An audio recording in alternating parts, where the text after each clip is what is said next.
Hey guys, ഇന്നത്തെ video കുറച്ച് സ്പെഷ്യലാണ്. എനിക്ക് 10th SLC റിസൾട്ട് വരുന്ന ദിവസം. I so scared. എനിക്കറിയത്തില്ല എങ്ങനെ ഇത് ഫേസ് ചെയ്യണമെന്ന്. പക്ഷെ എന്തായാലും ഫേസ് ചെയ്ത് പറ്റും. അപ്പോൾ എന്തായാലും ഇന്നത്തെ വിശേഷങ്ങളൊക്കെ നമുക്ക് തുടർന്ന് കാണാം. അപ്പോൾ ഗൈസ്, ഞാനും എൻ്റെ ഉമ്മായും അനിയത്തിയും ഉണ്ടായിരുന്നേ. നമ്മൾ മൂന്നുപേരും കൂടെ ഒരുമിച്ചാണ് ഒരു സ്ഥലം വരെ പോകുന്നത്. ഒരു സ്ഥലം അങ്ങനെ പറയാൻ പറ്റില്ല, രാമചന്ദ്രനാണ് പോകുന്നത്. അപ്പം ഇതാണ് ഞങ്ങൾ ഒരു ഔട്ട്ഫിറ്റ് കേട്ടോ. അപ്പം ഇഷ്ടപ്പെട്ടാൽ കമൻറ്റ് ചെയ്യുക. അപ്പം നമ്മൾ നേരെ അവിടെ നിന്ന് ഇറങ്ങിയിട്ടുണ്ടായിരുന്നു. അത്യാവശ്യം നല്ല ടെൻഷൻ എനിക്കുള്ളതുകൊണ്ട് തന്നെയാണ് ജസ്റ്റ് ഒന്ന് കറങ്ങിയിട്ട് വരാം എന്നുള്ള രീതിയിൽ ഞങ്ങൾ രാമചന്ദ്രയിൽ പോയിട്ട്. ഞാനും എൻ്റെ ഫ്രണ്ടും ഉണ്ടായിരുന്നു. ഇതാണ് എൻ്റെ ഫ്രണ്ട് പൊന്നു. കാണാൻ പറ്റുന്ന പാത്രം ഇവിടെ കാണിച്ചു വിടുമ്പോൾ കാണാൻ പറ്റുന്ന പാത്രം ഉണ്ടോ ഗൈസ്? കാണാൻ പറ്റും.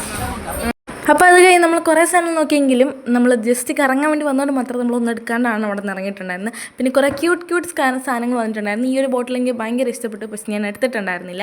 അങ്ങനെ നമ്മൾ ഒന്നും വാങ്ങാതെ തന്നെ അവിടെ നിന്ന് ഇറങ്ങിയിട്ടുണ്ടായിരുന്നു ഗൈസ്. കാരണം ജസ്റ്റ് കറങ്ങാൻ വേണ്ടി വന്നതാണല്ലോ. അത് കഴിഞ്ഞ് പിന്നെ അവരും ഇറങ്ങിയിട്ടുണ്ടായിരുന്നു. നമുക്ക് റിസൾട്ട് നോക്കാനൊക്കെ അധികം സമയമായി വരുന്നത് കൊണ്ട് തന്നെ നമ്മൾ അവിടെ നിന്ന് ഇറങ്ങി. ഉമ്മച്ചി എനിക്ക് ടെൻഷൻ മാറാൻ വേണ്ടി ജസ്റ്റ് ഒന്ന് തണുക്കാൻ വേണ്ടിയിട്ട് ഒരു ഫലൂടെ വാങ്ങി തന്നിട്ടുണ്ടായിരുന്നു. അത് കഴിഞ്ഞ് ഉമ്മച്ചി ലോട്ടറി എടുത്തു. പിന്നെ ബാക്കിയുള്ള വിശേഷങ്ങളൊക്കെ ഞാൻ വഴി അറിയിക്കുന്നതായിരിക്കും. അപ്പോഴത്തേക്കും